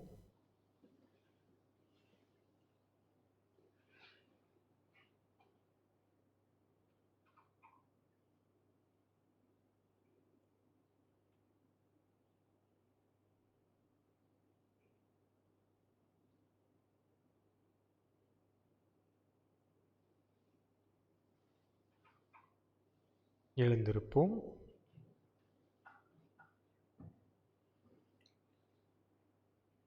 என்றென்றும் உள்ள எல்லாம் உள்ள இறைவா, ஆபிரகாமுக்கும் அவர்தம் வழிமரபினருக்கும் நீர் உம் வாக்குறுதிகளை வழங்கியுள்ளீர். அதனால் முதலாக நீர் தேர்ந்து கொண்ட இம்மக்கள் உமது மீட்பின் நிறைவை பெற்றுக்கொள்ள உமது திரு அவையின் வேண்டலுக்கு கனிவாய் செவி சாய்ப்பீராக. எங்கள் ஆண்டவராகிய கிறிஸ்து வழியாக மன்றாடுகின்றோம். ஆமேன். கிறிஸ்துவில் நம்பிக்கை கொள்ளாதவர்களுக்காகவும் மன்றாடுவோம். தூய ஆவியாரின் ஒளியை பெற்று அவர்களும் மீட்பு பாதைக்கு வந்து சேர வேண்டுமென மன்றாடுவோமாக. முழங்காலிடுவோம்.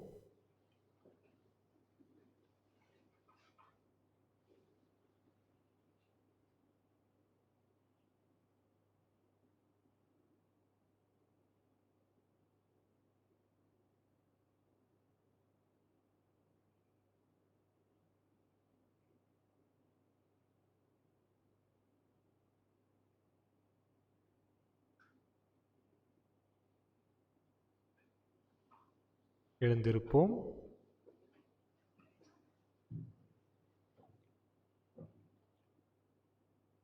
என்றென்றும் உள்ள எல்லாம் அல்ல இறைவா, கிறிஸ்துவை ஏற்றுக்கொள்ளாத மக்கள் உம் திருமுன் நேர்மையான இதயத்தோடு நடந்து உண்மையை கண்டடைவார்களாக. நாங்களும் ஒருவர் மற்றவர் மீது எப்போதும் அன்பு கொள்வதாலும் உமது வாழ்வின் மறை உண்மையை மென்மேலும் புரிந்து கொள்வதில் ஆவல் கொள்வதாலும் உமது அன்பை உலகில் மிக தெளிவாக காட்டும் சாட்சிகளாய் விளங்கச் செய்வீராக. எங்கள் ஆண்டவராகிய கிறிஸ்து வழியாக மன்றாடுகின்றோம். ஆமேன். கடவுளை கண்டறிய முடியாது என்பவர்களுக்காகவும் மன்றாடுவோம். அவர்கள் நேர்மையான இதயத்தோடு நன்னெறியில் வாழ்ந்து கடவுளை கண்டடையுமாறு மன்றாடுவோமாக. முழங்காலிடுவோம்.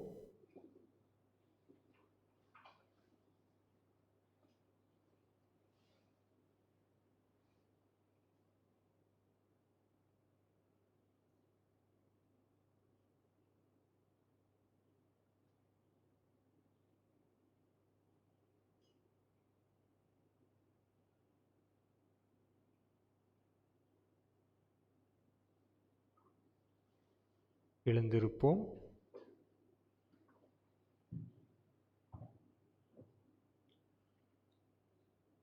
என்றென்றும் உள்ள எல்லாம் உள்ள இறைவா, மனிதர் அனைவரும் எப்போதும் உண்மையை விரும்பி தேடவும் உம்மை கண்டடைவதால் அமைதி பெறவுமே நீர் அவர்களை படைத்தீர்.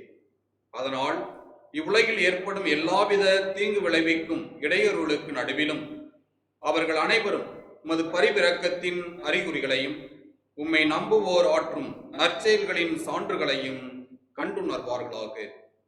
இவ்வாறு உம்மையே தங்களின் ஒரே மெய்யான கடவுள் எனவும் மக்களின் தந்தை எனவும் மகிழ்வுடன் ஏற்றுக்கொள்ளச் செய்வீராக. எங்கள் ஆண்டவராகிய கிறிஸ்து வழியாக மன்றாடுகின்றோம். ஆமேன். நாடுகளை ஆளும் அனைவருக்காகவும் மன்றாடுவோம். நம் இறைவனும் ஆண்டவருமானவர் தமது திருவுளப்படி உண்மையான அமைதியும் உரிமை வாழ்வும் அவர்கள் பெரும் பொருட்டு அவர்களுடைய மனங்களையும் இதயங்களையும் வழிநடத்த வேண்டுமென மன்றாடுவோமாக. முழங்காலிடுவோம்.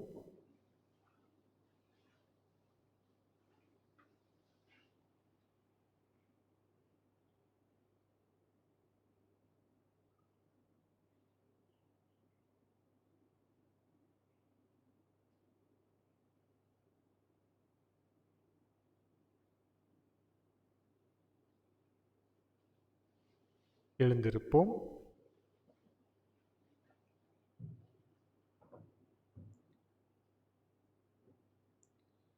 என்றென்றும் உள்ள எல்லாம் உள்ள இறைவா, மனிதரின் இதயங்களும் அவர்களின் உரிமைகளும் உம் கையில் உள்ளன.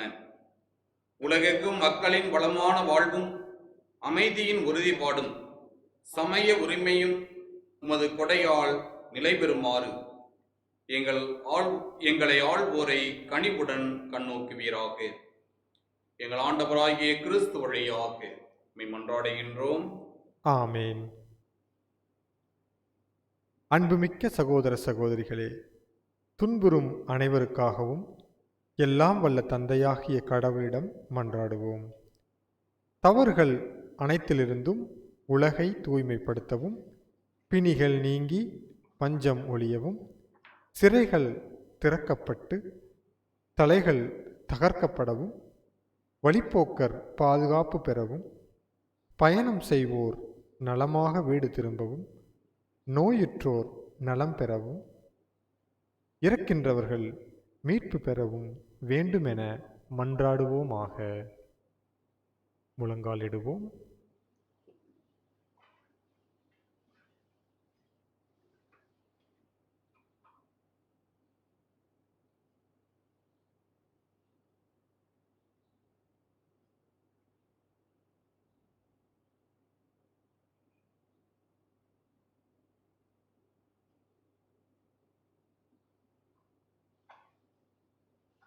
எழுந்திருப்போம்.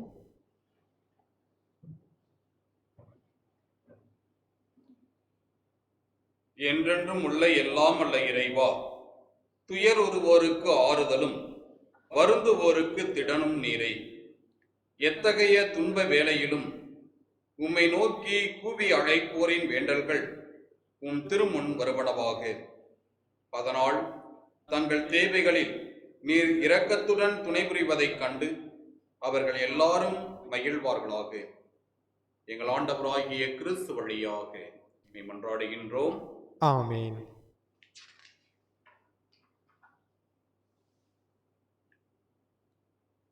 அன்பிற்குரிய இறை மக்களே, நாம் அனைவரும் இரண்டாம் பகுதிக்கு கடந்து செல்கின்றோம். இரண்டாம் பகுதி திருச்சிலுவை ஆராதனை.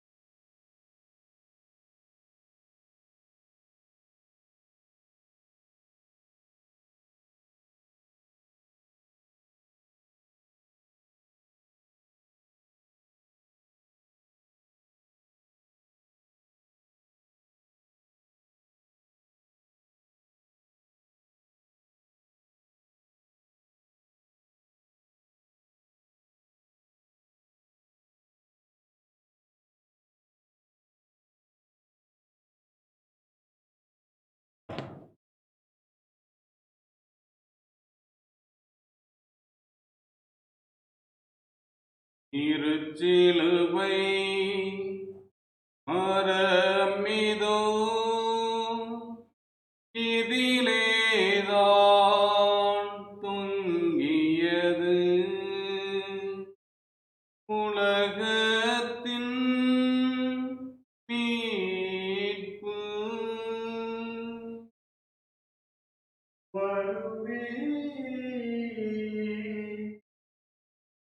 வருவே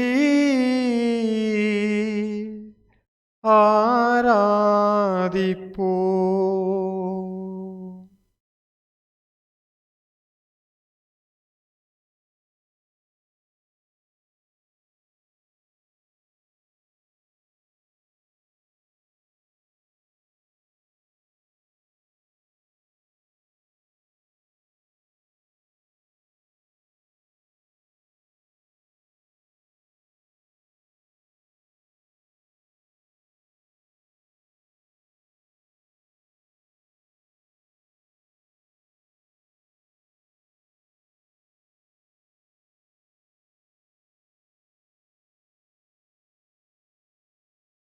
திருச்சிலுவை மரமிதோ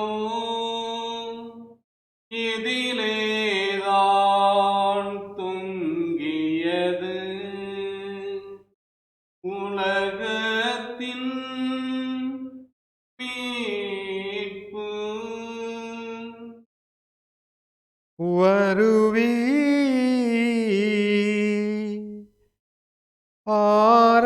ஆராதிப்போ.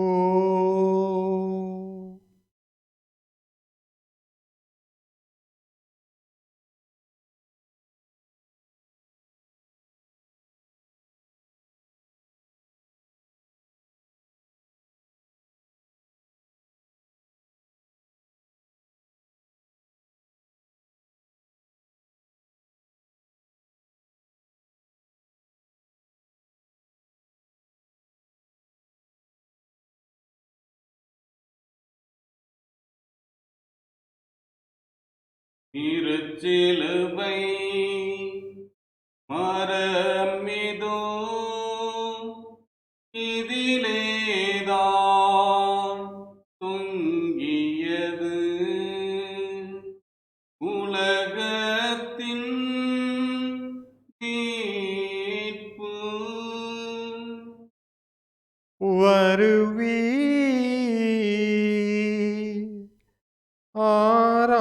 ஆராதிப்போ.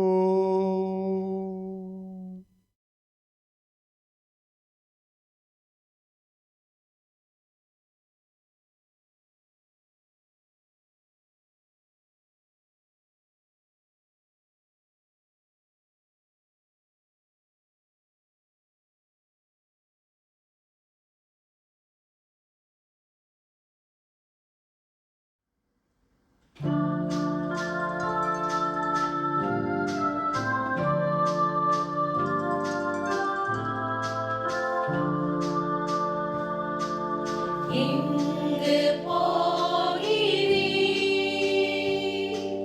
இயேசு தெய்வமே எனக்காய் சிலுவையை சுமக்கும் தெய்வமே எங்கு போகிறீர் இயேசு தெய்வமே எனக்காய் சிலுவையை சுமக்கும் தெய்வமே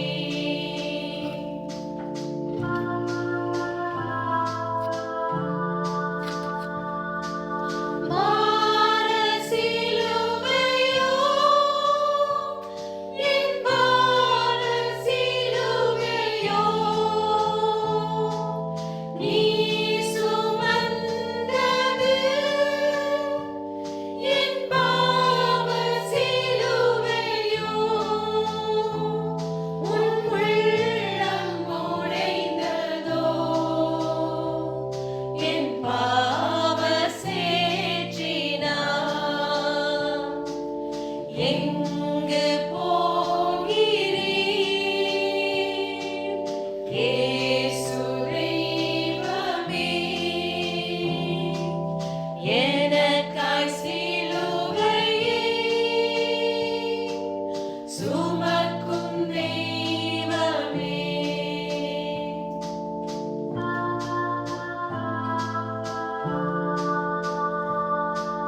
தீய சிந்தனை நான் நினைத்ததா உன் சிரசில் முள்முடி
இதற்குரியவர்களே, இன்றைய திருவழிபாட்டின் 3ஆம் பகுதிக்கு கடந்து செல்கின்றோம். 3ஆம் பகுதி திருவிருந்து. மீட்பரின் கட்டளையால் கற்பிக்கப்பட்டு இறைபடிப்பினையால் பயிற்சி பெற்ற நாம் என்று சொல்வோம். விண்ணுலகில் இருக்கிற எங்கள் தந்தையே, உமது பெயர் தூயது என போற்றப் பெறுக. உமது ஆட்சி வருக. உமது திருவுளம் விண்ணுலகில் நிறைவேறுவது போல மண்ணுலகிலும் நிறைவேறுக. எங்கள் அன்றாட உணவை இன்று எங்களுக்கு தாரும். எங்களுக்கு எதிராக குற்றம் செய்வோரை நாங்கள் மன்னிப்பது போல எங்கள் குற்றங்களை மன்னியும். எங்களை சோதனைக்கு உட்படுத்தாதேயும், தீமையிலிருந்து எங்களை விடுவித்தருளும். ஆண்டவரே, தீமை அனைத்திலும் இருந்தும் எங்களை விடுவித்து எங்கள் வாழ்நாளில் அமைதியை கனிவுடன் அருளம் எம்மன்றாடுகிறோம். உமது இரக்கத்தின் உதவியால் நாங்கள் பாவத்திலிருந்து எப்போதும் விடுதலை பெற்று யாதொரு கலக்கமும் இன்றி நலமாயிருப்போமாக. நாங்கள் எதிர்நோக்கி இருக்கும் பேரின்பத்துக்காகவும் எம் மீட்பராகிய இயேசு கிறிஸ்துவின் வருகைக்காகவும் காத்திருக்கின்றோம். ஏனெனில் ஆட்சியும் வல்லமையும் மாட்சியும் என்றென்றும் உமதே.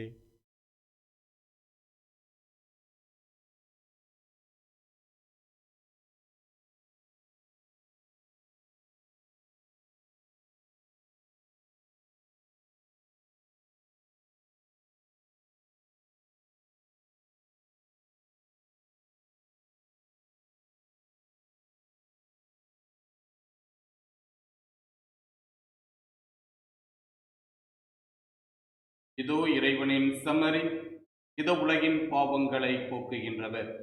செம்மறியின் விருந்துக்கு அழைக்கப்பெற்ற நாம் அனைவரும் பேறு பெற்றோர்.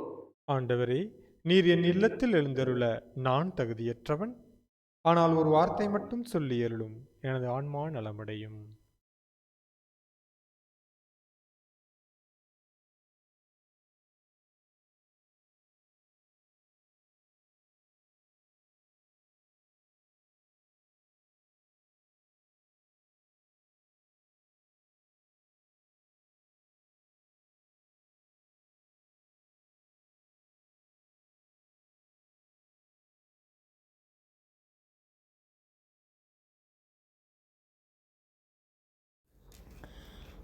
ஆன்மீக நற்கருணை ஜெபம்.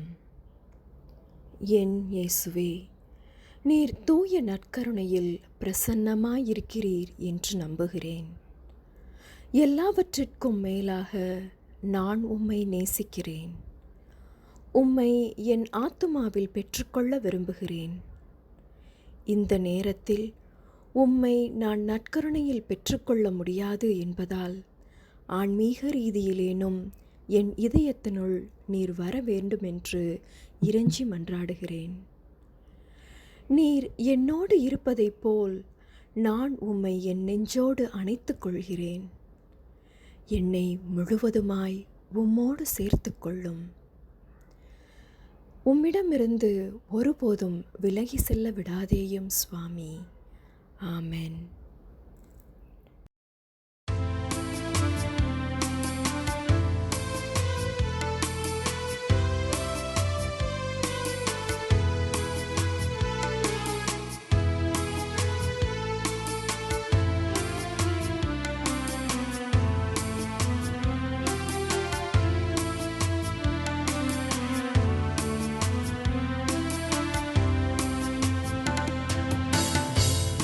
ஒன்றாய்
மறைக்கும் முகிலாய் பல பழிகள் சூழ்ந்ததே. பகலை மறைக்கும் முகிலாய் பல பழிகள் சூழ்ந்ததே. அந்த மொழியிலும் ஈருளும் கூரையும் தீர ஒழுமை தோன்றுமே. ஒன்றாக எந்த நல் தேவன் எழுந்து வருகின்றார்.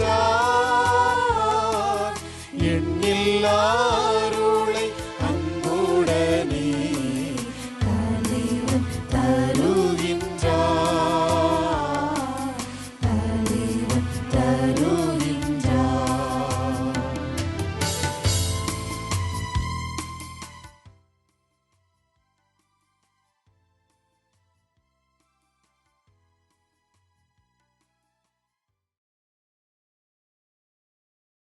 மன்றாடுவோமாக. என்றென்றும் உள்ள எல்லாம் அல்ல இறைவா, உம்முடைய கிறிஸ்துவின் பாடுகளினாலும் புனித இறப்பினாலும் உயிர்ப்பினாலும் எங்களை மீட்டருளினீர். உமது இரக்கத்தால் நீர் ஆற்றிய இம்மீட்புச் செயல் எங்களில் நிலைத்திருக்கச் செய்தருளும். இவ்வாறு இம்மறைபொருளில் பங்கேற்பதன் வழியாக முடிவில்லா இறைப்பற்றுடன் வாழ்வோமாக. எங்கள் ஆண்டவராகிய கிறிஸ்து வழியாக மன்றாடுகின்றோம். ஆமேன். இறை மக்கள் மீது சிறப்பு மன்றாட்டு இறை ஆசிக்காக தலை வணங்குவோம். ஆண்டவரே, தங்களது உயிர்ப்பின் நம்பிக்கையில் உம் திருமகனின் சாவை நினைவு கூர்ந்துள்ள உம் மக்கள் மீது உமது ஆசி நிறைவாய் இறங்கிட உம்மை வேண்டுகின்றோம். அவர்களுக்கு மன்னிப்பு கிடைப்பதாக, அவர்கள் ஆறுதல் அடைவார்களாக, புனித நம்பிக்கை வளர்வதாக, நிலையான மீட்பு உறுதி பெறுவதாக. எங்கள் ஆண்டவராகிய கிறிஸ்து வழியாக மன்றாடுகின்றோம். ஆமேன்.